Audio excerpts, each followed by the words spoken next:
Yeah, so I think my patterns of mistake, how I analyze it, is different from others, and not in Mm. like a.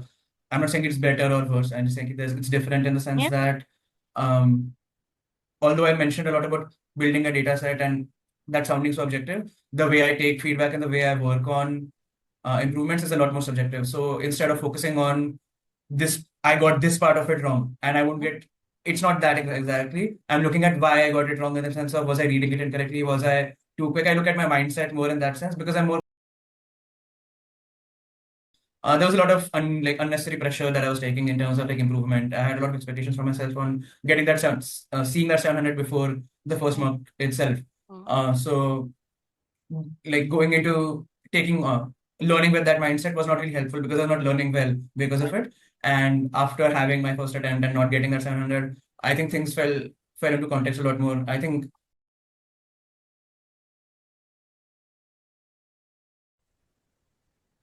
Hello, everyone. A very good morning, good afternoon, and good evening, and welcome to another Success Debrief with e-GMAT. Today, we have with us Kartikey, who scored a 705 in his recent attempt. So, welcome, Kartikey, and a huge congratulations. Thank you, Ava. Yeah, getting a 705. That's kind of what I was aiming for, so happy with the score. Happy with this score? Yeah. So, Yeah. I know, Kartikey, when you came onto the platform itself, you had a very good Mhm. baseline score. I remember Yeah. that you wrote your first email and you said you were starting off with a 655 Mhm. from the official mock, which you took as Yeah. the recent diagnostic, right? So, from Yeah. there to at this point, a 50 points improvement to a 705, what were the Mhm. major areas of concern that you really filled in the gaps in? So obviously looking at the paper in three parts with the quant, verbal, and DI. With my 655, I noticed that even though I had the potential to get higher in quant and verbal and like all of them, Mm-hmm. I was not able to. And even with the few mocks after it, I was not able to. Particularly in the mock, I was not able. In the verbal section, I wasn't able to hit higher scores. Whereas in quant, I was not able to consistently get a higher score. So these were kind of my two areas of concern at the start when I started preparing in January. And since then, I was able to make my quant scores more consistent and my verbal scores higher. Right. So those were like two specific points, not like two. Right. When we talk about a section that, saw the maximum percentile jump, it's majorly Yeah, been your verbal because yeah, quants and DI is something that you already started, but it's a very decent and a very good baseline, right? But yeah, verbal is where you improve from literally a 57 percentile to now a 84 percentile, a V83. Okay.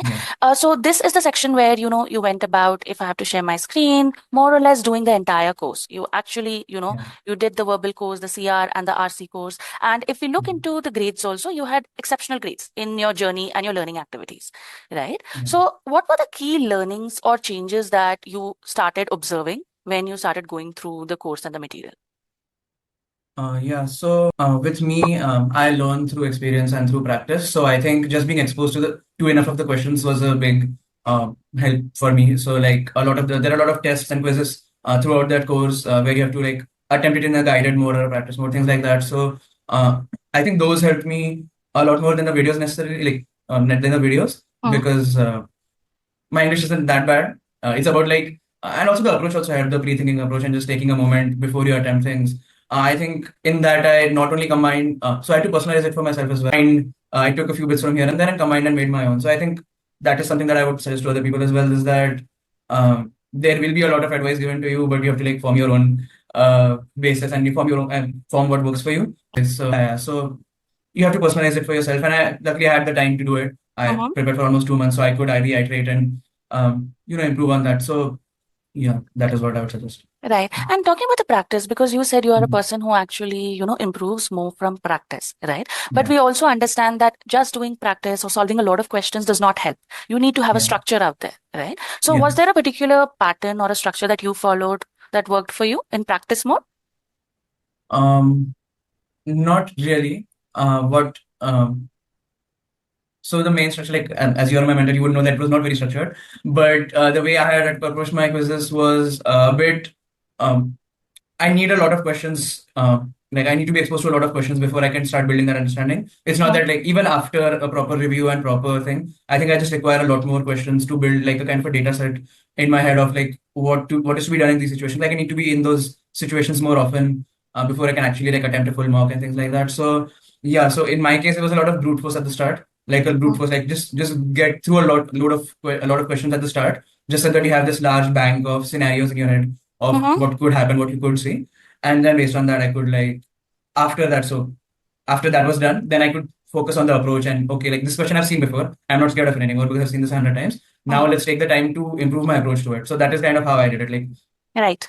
Right. be so numb to the questions, like after having done so many that it doesn't scare you, it doesn't affect your approach in any way, and then you can give it time to improve your approach and things like that. So Right, that's it. right, right. And when I was talking about the structure, I was also thinking about that, while you solved a lot of questions, right? Mhm. There's no doubt about it. Yeah. There are good number of questions within the course itself that helps you develop Mhm. that concept and the processes in and out. And then you move to the stage two, where you did the cementing as well. Okay. You started with Yeah. medium, then gradually moved to hard. Okay. Now doing quizzes in this time setup, because at the end of the day, I know practice, it helped you, right? But Mhm. when you did practice also, it was not just you were randomly solving questions, right? Yeah. You did the cementing phase where you did medium, you did hard, you did in time setup. So how does doing quizzes in time setup actually, does it really help you to develop the right mindset and test taking skills? How did that work out for you? Yeah, so the taking obviously I would always recommend taking the quizzes in time setting because it gives Hmm. you like a real feel of the real exam itself.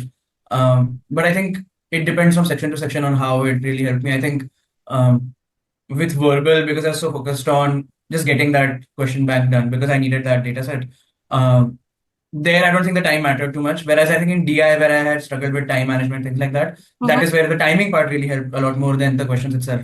So Mm-hmm. it's obviously a balance of the quality of questions, the questions that you're doing, and the time that you do it under. So yeah, in verbal, it was more about the questions, and in DI, it was more about the timing. So, Okay. Now talking about the DI, because like you said, you had problems, you had timing issues. Okay. yeah, And to be honest, DI, you started off with a DI84. I know at yeah, this point, it's slightly 2 points lesser, and we both have a yeah, little bit of regret on that. And yeah, we obviously want to had given a chance again, we would definitely want to push it more, right? yeah. So DI being your strongest pursuit, and like you said, you had timing Mhm. issues, and we worked on it through sectionals and a bit of cementing, right? So Mhm. could you elaborate more on the timing issues? Because this is something that a lot of students face, especially in DI. Yeah, yeah. So with the context that I started off like the order in which I give my exam is Quant, DI, and verbal. So Right. after maybe if you get like a good what was happening with me was that the quant sections went well, and then because DI looks a lot like quant Mm-hmm. and like the how so if you have a traditional background of like entrance exams in India, then you would have seen that the type of DI questions are similar to what we get asked in quant. So when you see those type of questions and you've already done well in your quant section, you feel like this is doable. Like I can just do this. So what Mm-hmm. happened in that is that I spent a lot of time on some questions just to get them right. Mm-hmm. And that really messed up all the questions after it. So yeah, that was I think a big thing that I had to work on. And that is what I messed up in my first attempt. So in my second attempt, I think per passment was kind of focused on improving that DI timing and the mindset and the approach towards DI. Right. So yeah, not focusing on one question particularly too far and balancing that throughout other questions, marking when required Mm-hmm. and moving ahead, things like that. That is what I had to balance. Mm-hmm. And yeah, I think that's the biggest thing in DI. Right, right. And for Quant C, at this point, you have a perfect Q90. Okay. Yeah. But we know that while this was your final attempt and the most recent one, there was an attempt that you Mhm. took a month back where you scored a Mhm. 675 and you had a Yeah. Q88. Okay. Yeah. While Q88 is also a great score, but nothing Yeah. matches a perfect score. Right. Yeah. So was there something different that you learned along the way after taking your first attempt, be it in verbal quants DI, that you made sure you implemented in your second attempt? Yeah, so one of the few things that my friends, other people who I know who have attempted the exam told me is that with quants particularly, it's very easy to because the quant section moves quite quick, like a lot quicker than the other sections. Like you go Hmm. through the questions a lot quicker, Hmm. so it's very easy to miss a few things and to mark incorrectly in that assumption that okay, I read it well, and even Right. if you're rechecking again, you might miss a few things. One Right. of the things that I was suggested was to doubt myself. Like Hmm. obviously, yeah, like that sounds not like doesn't sound that well, but when at that pace, when you have already gone through a question, it feels like I must have gotten it right. Like Yeah. You you check sometimes check again. it, Yeah. yeah. In that momentum, you sometimes forget to check again. Like you Hmm. have so much momentum that you think, "Ki, I must have done it right. It can't be wrong." Hmm. But just doubting myself a bit, and I think especially in this attempt, if what happened was that I did get one question wrong, but Hmm. I had marked it. And when I was rechecking it, I gave it like a good 30, 40 seconds, kept Right. staring at it till I actually realized, oh, I might have messed up here. Hmm. So that is something, so that was the one question difference. I didn't get the one question that I got wrong last time, which caused an 88, Hmm. was the one I got right this time and got a 90. So Right. it's kind of like that. Yeah, both were advanced topics only. So that also works out. It was the same improvement. Right. So And when you talk about, quants, I know you started off at a good score only in quants, mhm, right? And now obviously a Q90 also. But when you mhm, look back, and if you have to convey to others who are just starting off mhm, or who are in the middle of their prep, what would be mhm. the key skills that one has to keep in mind in quants that they cannot really ignore? Yeah, so I think first things I would say is that um, there's a lot of information in one sentence of a quant question Hmm. compared to like one sentence of a verbal. Hmm. And those are the traps. Like if there's a less than or equal to, and small things like that which you might not notice in your first read. I would say Right. that those things, if you have to like be mindful of those and aware of those while you're going through the first reads. And obviously, I would say practice to see the patterns where you mess up. I think where I messed up at the start was just missing those greater than equal to signs. And Hmm. while marking the options, just missing those things like this, just small errors. So I would say give your time to be mindful and read those questions thoroughly and Mm-hmm. understand whatever it has to say. And yeah, other suggestions would be just like don't make silly mistakes with your calculations. Hmm. 4 times 2 will always be 8. Don't it shouldn't be anything otherwise. Like just like be Be a little more like do well mindful. on those, Yeah. mindful of those, and time especially. I think like some advanced topics might look doable and you might spend like 9 to 10 minutes, but that's not worth it. Just Hmm. like mark it, move forward, and then you can come back to it. Like that will help more than spending so much time on that. So Right, right. And when you mhm, were in the stride of practicing so many questions, did you yeah. maintain notes or error logs? How would you identify your patterns of mistakes? Yeah, so I think my patterns of mistake, how I analyze it, is different from others, and not Hmm. in like a. I'm not saying it's better or worse. I'm just saying it's different in the sense Yeah. that um, although I mentioned a lot about building a data set and that sounding so objective, the way I take feedback and the way I work on improvements is a lot more subjective. So instead of focusing on this, I got this part of it wrong, and I won't get. It's not that exactly. I'm looking at why I got it wrong in the sense of was I reading it incorrectly? Was I too quick? I look at my mindset more in that sense because I'm more confident about because the questions can change. I want to the questions can always change. Anything can come up. It's an adaptive test, but I would much rather build myself in a way where I can respond to any scenario. So when I take feedback, it's more personal in the sense that yeah, I'm not looking at just the objective parts of the questions that I got wrong, but Yeah. also of like why I got them wrong, what the mentality I approached this question with, was it right or not? Yeah. So that way. Yeah. I think And that's I keep a note of it. you So keep a that note is of the it. error log. It's not written anywhere, but it's an error log. Yes. Like you feel bad after seeing that, oh, this one word I didn't read. So I could have gotten it if I read this word in a long Right. reading comprehension. So it's like, okay, so I have to be mindful and maybe break it down into chunks. There are some obviously visualization techniques for Hmm. every chunk that you should do. So things like that I had to incorporate, and that is what I focus more on instead of any particulars with regard to any questions. Yeah, I think that works. And I think that's a great learning tip because, a lot of students, they just keep focusing Mhm. on, like you said, what Yeah, really went wrong. But yeah, asking the why behind it solves a yeah, lot more and gets you a lot more improvement so that you don't repeat yeah, it. Because otherwise, yeah, if the common problem is that you're always misreading and rushing through yeah, and you're saying in this question, I got this wrong because of this, mhm, right? That's the yeah, only way you can improve because that means it's a mhm, comprehension and a reading speed problem and nothing yeah, else if that's sorted out. I think for you also, to a certain yeah, extent, I remember yeah, when we were like, okay, maybe especially for quants, where you would do mhm, maybe calculation errors or, mhm, uh, mistakes like you misread something. You're solving it the right way, but since you got the mhm, constraint wrong in the beginning, things did not go as planned. yeah, Right. Now, moving to the mock phase, Karthik, I know mock wasn't a very smooth journey for you or a yeah, linear curve, right? We had a fair mhm, share of ups and downs, right? So why don't mhm. you walk us through your mock journey? How are your mocks looking? And what were the learnings that, you observed from your mocks that, because in the end, when we look into your final mocks that you started taking, there was Mhm. an incredible improvement, right? We started seeing Yeah. more or less similar scores to what you've actually received, right? So Mhm. how did that jump happen in your mocks? Yeah, so from having like 5 marks under 700 to having 5 marks above Yeah. 700. So yeah, I think like what changed in that period was I think when I was attempting the first marks, because I was just like that was my first exposure to learning for GMAT, the type of questions, things like that. I think with my learning approach, again, I would like to like put a big asterisk on the approach that I spoke of just before this, of like asking yourself why. Yeah. I think in that approach, if you overdo it, it can sometimes be harmful. And Mm. if you overdo like asking the question why I got it wrong, things like that, it can sometimes be harmful and Right. it can lead you to a negative mindset and it can lead to underconfidence and things like that. So obviously I would say this is that only do if you can like balance it. I couldn't balance it in the first time. I had to learn to balance Yeah. it later. But yeah, with that approach and the mindset I had at that time when I was attempting the mocks for the first time. There was a lot of unnecessary pressure that I was taking in terms of like improvement. I had a lot of expectations from myself on getting that seeing that 700 before the first Mm, mock itself. mm, So like going into taking learning with that mindset was not really helpful because I'm not learning well because of right. it. And after having my first attempt and not getting that 700, I think things fell into context a lot more. I think um, obviously the mocks were quite accurate. The score wise, the mocks were quite accurate. There's nothing wrong with the mocks that e-GMAT has. But after looking at the final, like an attempt, that's Yeah. when it actually like hits you. Okay, there is something that I have to work on. These things Yes. particularly, etc. So yeah, after that, then I think even asking the questions why became easier.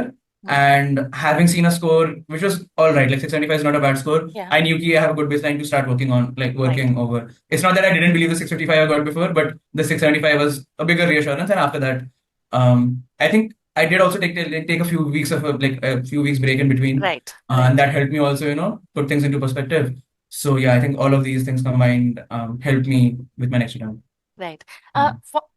Talking about your final attempt, okay. Yeah. So when you were giving your attempt, did you have an inclination that things are going well this time, and you would be able to achieve a target that you did? Yeah, so again, like this is a behavioral thing that I mentioned, that I noticed about myself, that in the mocks, I got 765 once, and Right. that was the worst experience I had in terms of like my mental state. Like I was worried about every question. I Right. thought this would be like an under 700 score. Like I had given Right. up. Like it was Yes. really bad. But I think that's what I realized. I think GMAT wants to challenge you so hard that it'll make you doubt your answers. Hmm. And I think it's good to feel that way sometimes during questions. So, but I think this time with, I think Quant, I had those doubts. So I think it wasn't like really bad. Mm-hmm. The doubts weren't too much, but I had a few doubts. So I was like, when I ended that score, I said, okay, I have a few doubts. That means it must have gone well. Like that is how I Right. ended my Quant. But Mm. with DI, I think this time my DI was, I don't know, the questions were very different from what I had practiced. So I've like practiced so much, and still like the questions were very different Mm. from what I had seen before, and they were tougher. So I think I don't know. Maybe might have a new question set or whatnot. I'm not really sure. Mm. But the DI section was much different from what I had expected this time, and this time I kind of knew that my DI was gone. Mm-hmm. Not in like an optimistic way, but like it had gone. But then with my verbal, I thought I had done better. I could feel that the verbal was um, yeah, I did Good. not make the mistakes Decent. I had Yeah. done before. Yeah, it was Right. decent, and I had a improvement there as well, score wise. Right. Right. So yeah, Yeah, here I would like to point out, when you're saying that your DI was bad, it's only when compared to what you had seen in the mocks. Like while yeah, DI82 is a good score, it is still a 93rd percentile. But yeah, for a person like you who has seen much better, who has seen like an yeah, 84 and an 86 also, I know that and a 90. yes, once a 92, that 82 does Yeah, little bit pinch a bit, yeah, right? yeah, Looking back at your journey, Karthikeya, I think this would be my final question for you today. So yeah. looking back at your journey, what would be the key takeaways that you would like to share with the other GMAT aspirants? Um, the biggest takeaways I would like to share with other aspirants is that I think it was particularly the mock tests, the two mock tests which are free with the MBA.com website, and if you purchase any other, and the five Right. mock tests with the e-GMAT program, I think those are good representations of what you might end up doing in your official attempt. So I would say that spreading them out more and maybe giving a few of those early and more frequently would help. Like I think regular check-ins, let's say like Mm, a bi-weekly mock, things like that. If you start doing those at the start, I think that will help you gauge more of your progress. And mm-hmm. obviously, I understand that the resources are finite, so doing a bi-weekly mock or a monthly mock might be tough for people. Yeah. But I think doing that would really help you get active feedback throughout your learning process, that okay, whatever I learned last week help me Mm-hmm. get one more question in verbal this time. Mm, Okay, let's move forward with this. Like okay, I got one more, let's look at DI now. I right. think like that kind of approach would maybe help someone like me more than others, so I would not like maybe generalize this. Mm-hmm. But at the same time, I think people who like active feedback and continuous feedback, who work well under that, I would suggest that having more frequent mocks and believing them. uh, Having mocks is Right. different, and actually believing the scores is different. So look at the mock seriously and analyze it properly, go through every question, whatever you got wrong, and work on those iteratively. And I think that is the best way to go about the prep. Yeah. Right. I think you summarized it well. I think, considering the points that, looking back at your mistakes, Mhm. understanding, and the Yeah. most important thing that you have, I think, reiterated, asking the question why behind, and Mhm. not settling for that, Yeah. okay, this I just got wrong is going to Yeah. make all the difference, right? On Yeah. that note, Kartikeya, I think we will wrap up today's session. And I Yeah. want to thank you for taking out the time today and all the Sure. best for the next steps. Yeah. Sure. Thank you.